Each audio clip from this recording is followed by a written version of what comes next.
The message came on a cold winter morning. A ship from Valoran appeared in the sky above the farm. It was silver and sleek, shaped like a blade cutting through the clouds. Lyra watched it from the window of her home. Her belly was large now. The baby would come soon. "They found us," she said quietly. Tejo stood beside her, his face hard and protective. In his hand was an old farming tool, something he used to cut grain. It would not do much against alien technology, but he held it anyway. "I will not let them take you," he said. Lyra touched his arm. "I know, but maybe this is not what we think." The ship landed in the field where Lyra had first arrived on Earth. A door opened, and a single figure stepped out. It was not a soldier. It was not an assassin. It was Lady Sira, Lyra's old handmaiden. She had served Lyra since childhood. She had been the only person in the palace who had ever shown her kindness. "Princess," Sira said as she approached. Her eyes were wet with tears.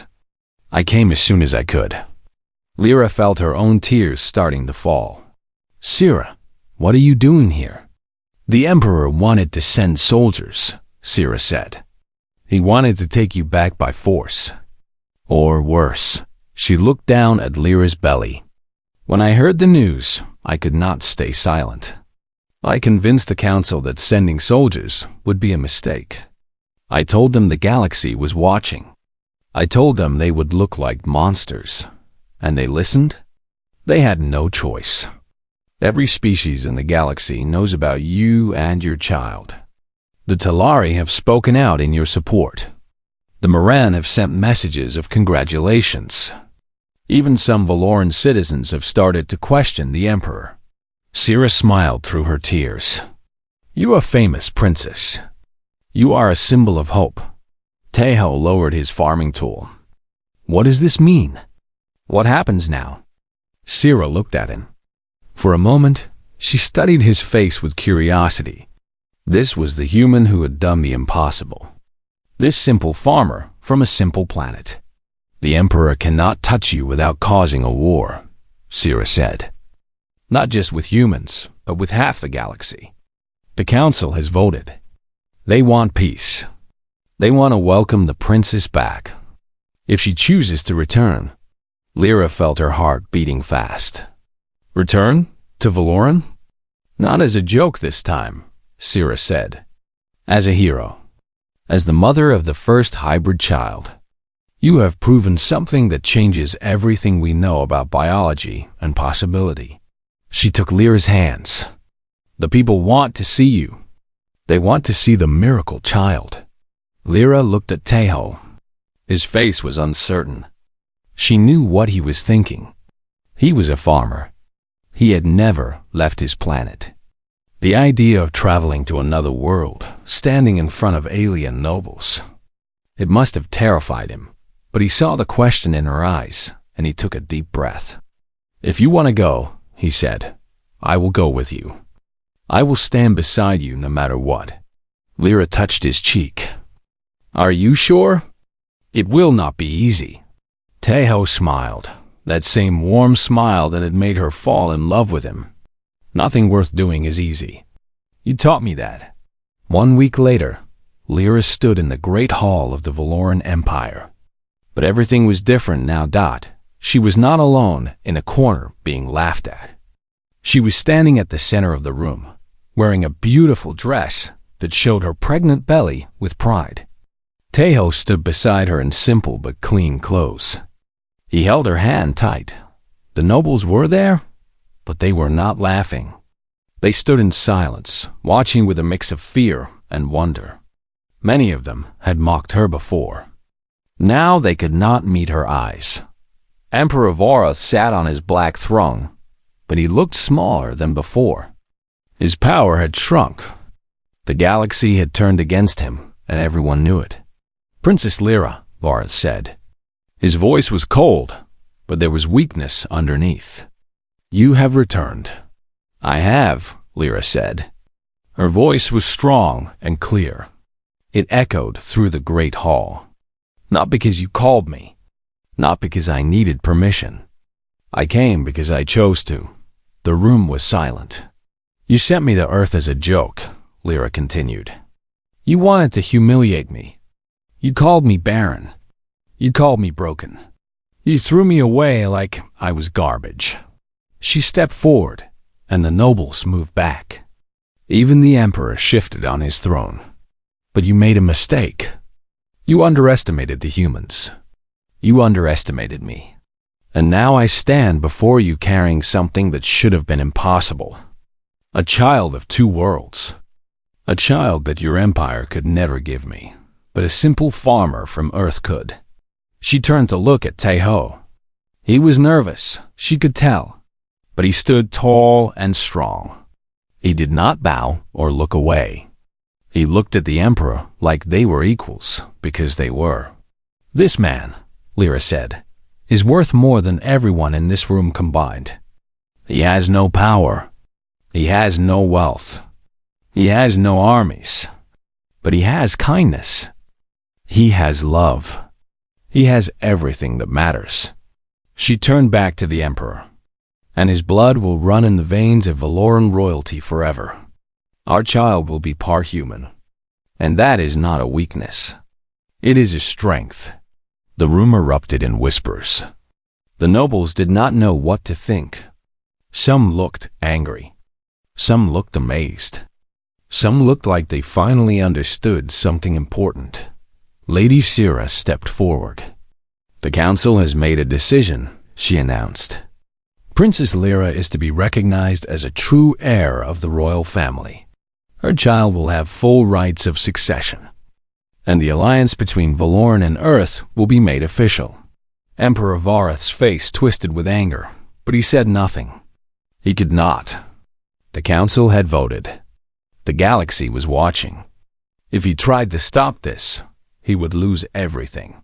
The universe is changing, Syrah continued. The old ways are dying, and a new era is beginning. An era where humans and Valoran and all other species can come together. Where being different is not a weakness, but a gift. She looked at Lyra and Taeho with warmth in her eyes. And it all started with a princess and a farmer who fell in love. That night, Lyra and Taeho stood on a balcony overlooking the Valoran capital. The city was beautiful in its own cold way. Towers of ice and crystal stretched toward the sky. Ships flew between them like glowing fish. I never thought I would see this place again, Lyra said. I never thought I would want to. Taeho put his arm around her. Do you want to stay here? Lyra thought about it. She could stay. She could be a princess again, with power and influence. She could raise her child in a palace of ice and crystal. But then she thought about the farm, the green fields, the rooster that screamed at the sun, the simple wooden house where she had learned what love really meant. No, she said. I want to go home. Our real home. Taeho smiled. The farm? The farm. He kissed her forehead gently. Then that is where we will go. We will raise our child in the sun and the soil. We will teach them to be humble and kind. And when they are old enough, they can choose their own path. Lyra nodded. She put her hand on her belly and felt the baby kick. Strong and alive. Full of potential. Thank you, she whispered to Taeho. For everything? Thank you, he said back. For giving me a family. They stood together on the balcony as the cold stars of Valoran shone above them. Somewhere out there, Earth was waiting. Home was waiting. The nobles of the Empire had tried to break her with a cruel joke. They had failed. Instead, they had given her the greatest gift of her life, and as Lyra looked up at the stars, she smiled. The galaxy would never be the same. Her child would see to that. A child of two worlds, born from love and hope, carrying the best of humanity and the best of Valoran. The joke had become a blessing, and the blessing would change everything.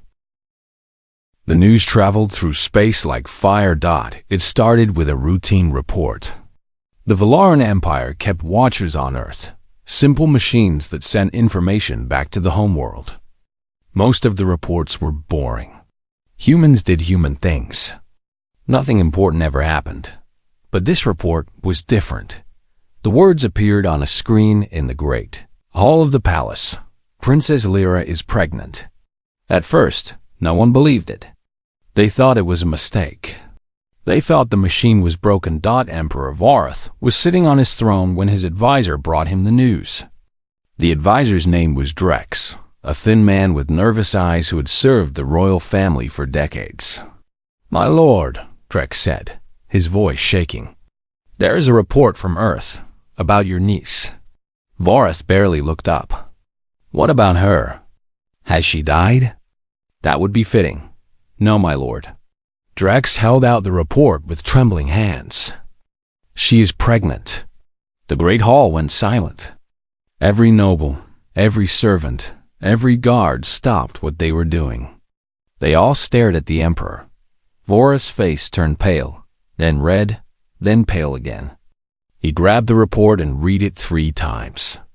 His hands crushed the edges of the paper. "This is impossible," he growled. "The girl is barren. Every doctor in the empire confirmed it. She cannot have children. The human doctors say otherwise, my lord. They have run many tests. The princess is definitely with child. And the father is the human farmer." Vareth threw the report across the room. It scattered into pieces on the cold floor. "How?" he demanded. "How can this be?" No one had an answer. No one understood. But the truth did not care whether they understood it. The truth was spreading across the galaxy, and nothing could stop it. In the following days, the Great Hall became a place of fear and confusion. The nobles who had laughed at Lyra were no longer laughing.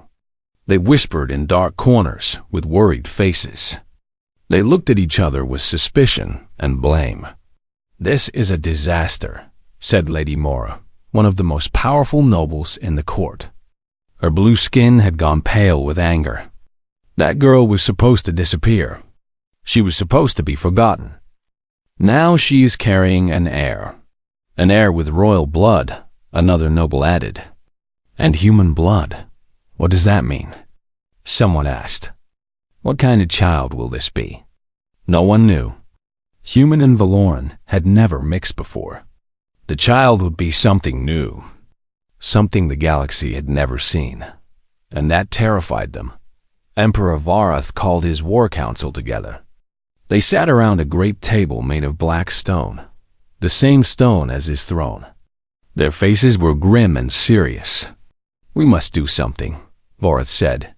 "That child cannot be allowed to exist. It threatens everything we have built." "What do you suggest, my lord?" asked General Keth, the leader of the Valoran military. He was a large man with scars on his face from many battles. "Send a ship," Vareth said. "Bring the princess back, or deal with the problem in another way." The general shifted uncomfortably. "My lord, that could be difficult. The humans may not let us take her. And if we harm her, it could start a war." "The humans are weak," Vareth spat. "They are nothing compared to our military. With respect, my lord, we do not know that for certain. We have never fought them. And there are many of them, billions." Vareth slammed his fist on the table. "I do not care. That child must not be born." But even as he spoke, doubt crept into his heart. He had sent Lyra to Earth as a joke. He had wanted to humiliate her.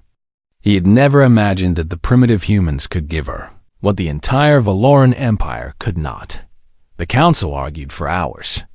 Some wanted to send soldiers. Some wanted to send assassins. Some wanted to send diplomats and try to bring Lyra back peacefully. But in the end, they decided to wait. They wanted to see what would happen. They wanted to know more about this impossible child. Meanwhile, the news continued to spread. Other species in the galaxy heard about the princess and the human. They were curious. They were amazed. Some were afraid.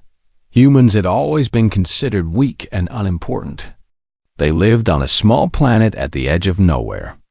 They had only recently discovered how to travel between stars. They were not powerful like the Valoran. They were not advanced like the Talari. They were just humans. But now, everyone was talking about them. "The humans have done something we never could," said the ambassador from the Talari collective. "They have created life where we thought life was impossible. What else can they do that we do not know about?" "Perhaps we have underestimated them," said a scientist from the Moran system. "Their biology is unique. Their planet is unique. Maybe the humans are more important than we realized." Back on Earth, Lyra and Taeho knew nothing about the chaos they had caused. They were too busy preparing for their baby. Taeho built a small bed for the child with his own hands. He carved it from wood and painted it a soft yellow color. Lyra watched him work, her hand resting on her growing belly. "You are very good at making things," she said. Taeho smiled. "I want our child to have the best. Even if I cannot give them a palace, I can give them love." Lyra felt her heart fill with warmth. "Love is better than a palace," she said. "I know. I lived in a palace, and there was no love there." The baby grew bigger each day. Lyra could feel it moving inside her. Little kicks and turns that made her laugh with joy. The human doctors said everything was healthy. They said the baby was strong. Stronger than normal, Dr. Yoon told them during one visit. "The baby is growing faster than a regular human child, and its heartbeat is very powerful. I have never seen anything like it." Taeho looked worried. "Is that bad?" "No," Dr. Yoon said with a smile. "I think it is very good. This child will be special." Special. That word kept coming up. Everyone said it. Everyone felt it. There was something different about this baby. Something important. One night, Lyra woke up from a strange dream. In the dream, she had seen her child. It was grown up, standing on a great stage in front of thousands of people.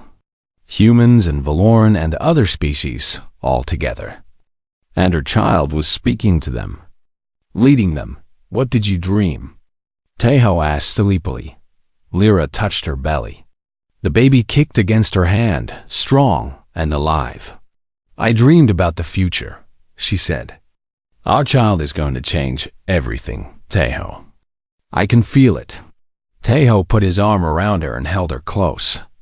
"Then we will raise them to be ready," he said. "We will teach them to be kind and brave and strong. We will teach them the best of both our worlds." Lyra nodded. She looked out the window at the stars. Somewhere out there, the Valoran Empire was afraid of what she carried. They were making plans and having meetings and trying to decide what to do. But Lyra was not afraid. She had something they did not have. She had love. She had hope. She had Tae-Ho. And soon, she would have a child who would show the galaxy what was truly possible. When two worlds came together, the Emperor could send his ships. The nobles could make their plans. It would not matter. The future was already growing inside her, and nothing could stop it now. 6 months had passed since Lyra came to Earth. The farm had changed with the seasons. The green fields had turned golden, then brown, then white with snow. Now spring was coming again, and small flowers were pushing up through the cold ground. Lyra had changed too. She no longer looked like a cold princess from a distant star. Her skin had grown warmer from the sun. Her hands were strong from working in the garden. She smiled more than she ever had in her whole life. She and Taeho had grown closer with each passing day. They shared the same bed now. They laughed together. They dreamed together. Taeho had taught her what love could be, and she had given him the same. But something was wrong, Dot. It started small. Lyra felt tired all the time. Her body felt heavy and strange. She could not eat in the mornings because the smell of food made her feel sick. "Maybe you are getting ill," Tejo said with worry in his eyes. "We should see a doctor." "I am fine," Lyra said. But she did not feel fine. The sickness got worse. One morning, Lyra tried to stand up from bed, and the whole room started to spin. She fell to the floor before she could catch herself. Tejo found her there, lying on the wooden floor, her face pale as snow. "Lyra!" He ran to her side and lifted her head gently. "What happened? Are you hurt?" "I do not know," she whispered. "Everything is spinning." Tejo carried her to the bed. His hands were shaking. In all the months they had been together, he had never seen her so weak. "I am taking you to the hospital," he said. "Right now."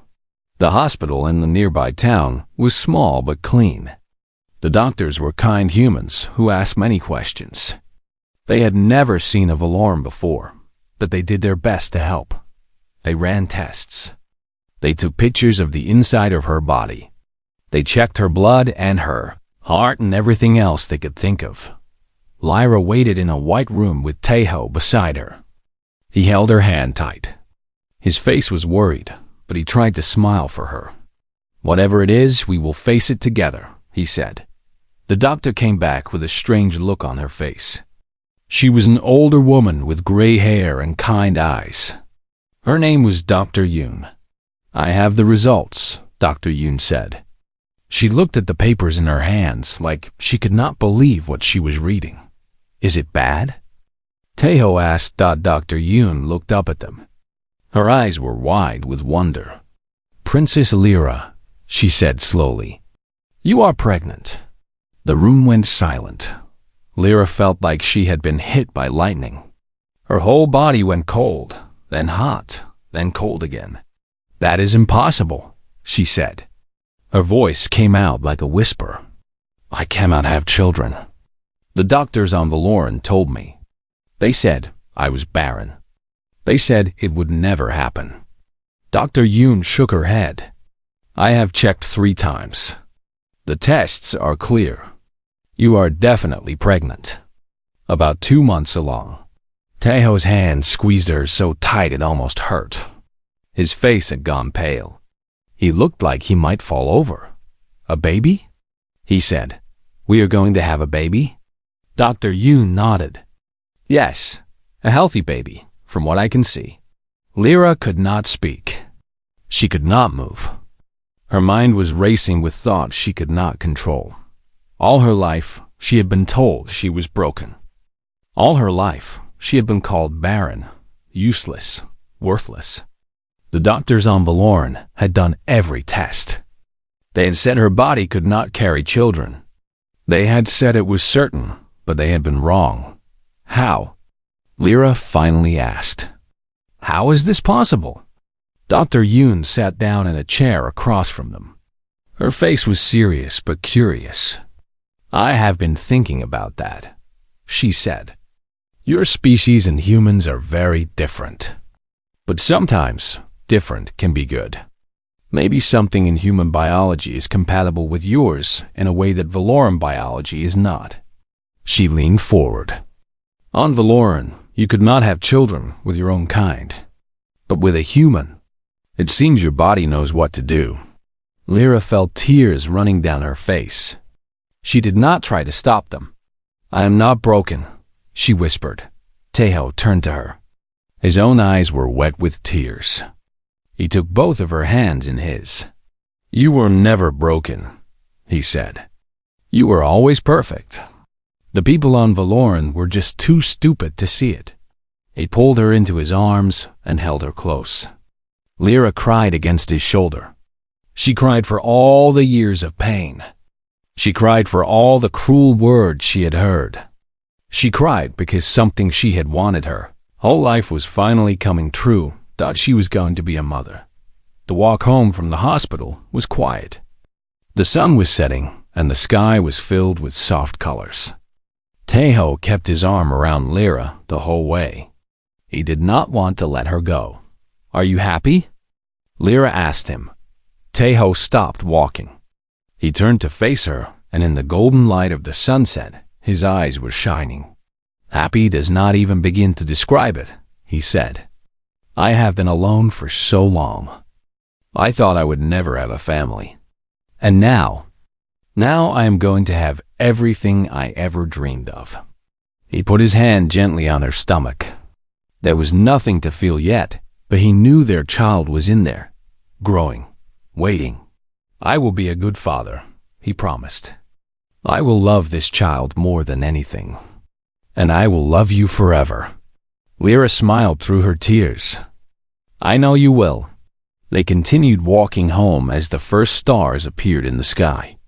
One of those stars was Valoran, shining blue and cold in the distance. Lyra thought about the nobles who had sent her away. She thought about her uncle, the Emperor, who had thrown her to the humans like garbage. She thought about all the people who had laughed at her dot. What would they think when they heard the news? The barren princess, the broken princess, the worthless princess was going to have a child with royal Valoran blood, a child with human strength, a child that should have been impossible. Lyra put her hand over Taiho's, both of them touching her stomach together. "The galaxy is going to change," she said quietly. Taiho nodded. He did not fully understand what she meant. He did not know about royal politics and empire and power. But he understood one thing. Their child was special, and nothing would ever be the same again. The first morning on Earth, Lyra woke up to a strange sound. It was loud and sharp, like a creature screaming. She jumped out of bed and ran to the window, her heart beating fast. Outside, a bird was sitting on a wooden post. It had bright red feathers and a proud look on its face. It opened its mouth and made the loud sound again. Taiho appeared beside her. He was already dressed in his work clothes. "That is a rooster," he said with a small laugh. "He tells us when the sun is coming up." Lyra felt foolish. On Valoran, there were no birds. There were no animals that sang to the sun. Everything was quiet and cold. "I did not mean to wake you," Taiho said. "You can go back to sleep if you want." But Lyra shook her head. "No, I want to see what you do." Taiho looked surprised but pleased. "All right, come with me." That day, Lyra learned what it meant to be a farmer on Earth. She followed Taiho as he walked through his fields. He showed her the plants that were growing in long rows. He told her their names: rice, cabbage, peppers, beans. They were all food that would feed people. "On Valoran, machines grow our food," Lyra said. "I have never seen anyone work in the dirt before." Taiho knelt down and pushed his fingers into the soil. "There is something good about working with your hands," he said. "You feel connected to the earth. You feel like you are part of something bigger than yourself." Lyra watched him carefully. His hands were gentle with the plants. He touched them like they were precious, like they mattered. She had never seen anyone care so much about such simple things. The days turned into weeks. Lyra slowly learned about life on the farm. She learned how to feed the chickens. She learned how to pull weeds from the garden. She learned how to cook simple meals using the vegetables they grew. At first, she was very bad at everything. She burned the rice. She scared the chickens. She pulled up the wrong plants by mistake. But Taiho never got angry. He just laughed gently and showed her how to do it again. "You are doing well," he told her one evening. "Much better than when you started." Lyra looked down at her hands. They were dirty with soil. Her nails were broken.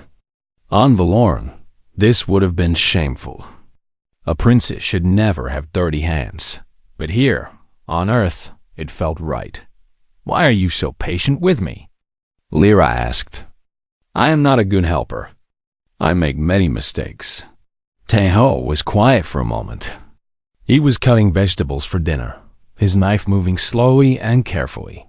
"My mother used to say that everyone deserves kindness," he said.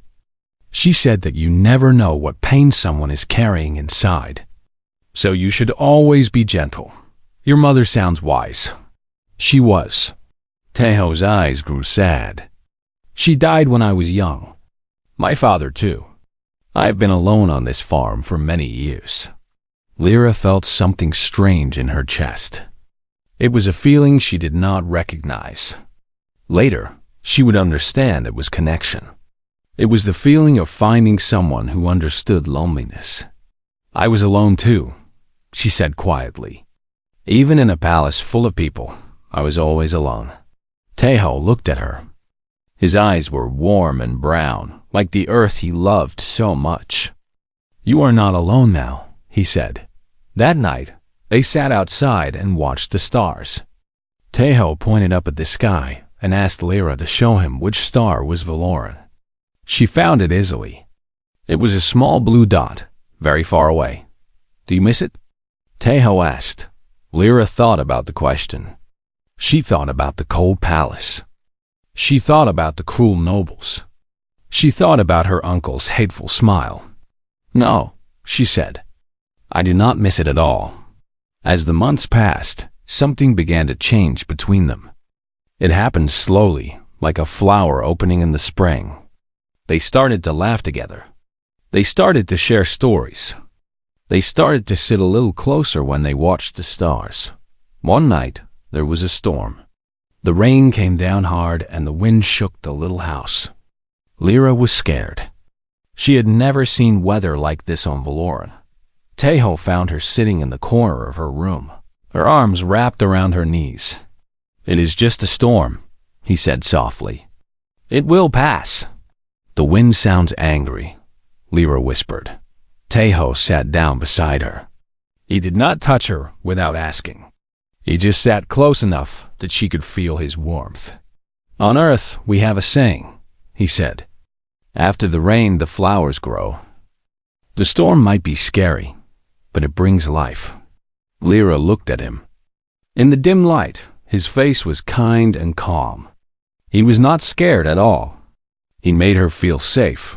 Will you stay with me? She asked. Until the storm is over? Of course, Teho said. They sat together all night. Sometime before morning, Lyra fell asleep with her head on his shoulder. When she woke up, the storm was gone and the sun was shining through the window. The world outside was fresh and clean.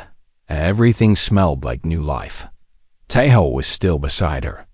He had stayed awake all night, watching over her. Good morning, he said with a tired smile. Lyra felt her heart beat faster. She realized something important in that moment. She was falling in love with this simple human farmer. This man who had nothing but a small house and a piece of land. This man who treated her better than anyone had ever treated her in her whole life. Thank you, she said, for everything. Teho reached out and gently touched her cheek. It was the first time he had touched her like that. His hand was rough from work, but his touch was soft as a whisper. You do not need to thank me, he said. You have given me something too. Before you came, this house was empty. Now it is a home. Lyra felt tears in her eyes. Not sad tears. Happy tears. Tears she had never cried before. That evening, they sat together on the porch and watched the sunset. The sky turned orange and pink and purple, colors that Lyra had never seen on Valoran. Teho held her hand, and she let him dot far away, across the stars. The nobles of Valoran had already forgotten about her. She was just a joke to them, a barren princess sent to a worthless planet. They thought she was suffering. They thought she was miserable. They could not have been more wrong. For the first time in her life, Princess Lyra of Valoran was happy. And on a small farm on the edge of a green field, a love story was just beginning. A story that would change everything. A story that would shake the stars themselves. But neither Lyra nor Teho knew that yet.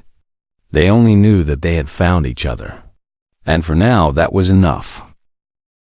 The great hall of the Valoran Empire was filled with laughter.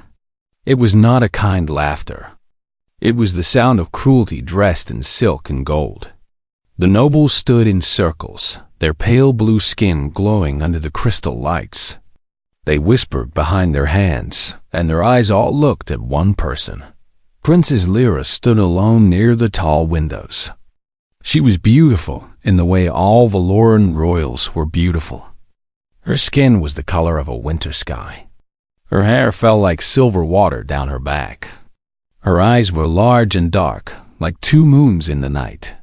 But none of this mattered to the people in the room. To them, she was broken. The emperor sat on his throne made of black stone. His name was Vorath, and he was Lyra's uncle. He had taken the throne after her father died. He had never liked her father, and he liked Lyra even less. She was a reminder of a brother he had always hated. "Bring her forward," Vorath said. His voice was cold like ice on metal. Lyra walked through the crowd. She kept her head high. She would not let them see her fear. She had learned long ago that showing weakness only made things worse. "My dear niece," Vorath said with a smile that held no warmth, "the council has decided something wonderful for you." The nobles laughed again. Lyra felt her stomach turn cold. "As you know, we have made contact with a small planet called Earth," Vorath continued. "The humans there are simple creatures. They are weak. They live short lives. They have no real technology. But they have asked for a sign of friendship from our great empire." Lyra said nothing. She waited. "We have decided to send them a gift," Vorath said. "A bride. A princess of Valoran blood." The laughter grew louder now. Lyra understood. She was the gift. She was being thrown away like garbage. "You will go to Earth," Vorath said. "You will marry whatever human they give you, and you will stay there forever." A noble woman near the front laughed so hard she had to hold her stomach. "A perfect match," she said. "The barren princess for the barren planet." The word hit Lyra like a slap. Barren. It was what they always called her. She could not have children. The doctors had told her this when she was young. Young. In Valoran society, a woman who could not have children was worth nothing. She was broken. She was useless. "Perhaps a human farmer will want her," another noble said. "They are not smart enough to know she is damaged goods." Lyra's hands shook at her sides. But she did not cry. She would never cry in front of them. "You leave tomorrow," Vorath said. "Try to enjoy your new life, dear niece." The ship that took Lyra to Earth was small and cold. She had one bag of clothes. She had no servants. She had nothing from her old life except the silver ring her mother had given her before she died. The journey took 3 days. Lyra spent most of it looking out the window at the stars. She thought about her life in the palace. She thought about all the times she had been mocked, ignored, and treated like she was invisible. Maybe Earth would be better. Maybe the humans would not care that she was barren. Or maybe they would be just as cruel. The ship landed in a green field. Lyra had never seen so much green before. Valoran was a world of white and blue, covered in ice and snow. But Earth was alive with color. The sky was a soft blue, and the sun was warm on her skin. A man was waiting for her in the field. He was not what she expected. He was tall but not very tall. His skin was a warm brown color, darker than any Valoran. His hair was black and messy, like he had just woken up. He wore simple clothes that were dirty with soil. His hands were rough and strong. His name was Tejo. He was a farmer. "Hello," he said. His voice was gentle. "You must be the princess." Lyra looked at him. Back on Valoran, he would have been nothing. A servant. A worker. Someone who would never be allowed to speak to royalty. "I am Lyra," she said. Her voice was stiff and formal. Tejo smiled. It was a real smile, not like the cruel smiles of the nobles. "That is a pretty name. Welcome to Earth." He reached out his hand. In Valoran culture, Touching a royal without permission was a crime. But Tejo did not know this. He was just being friendly. Lyra stared at his hand for a long moment.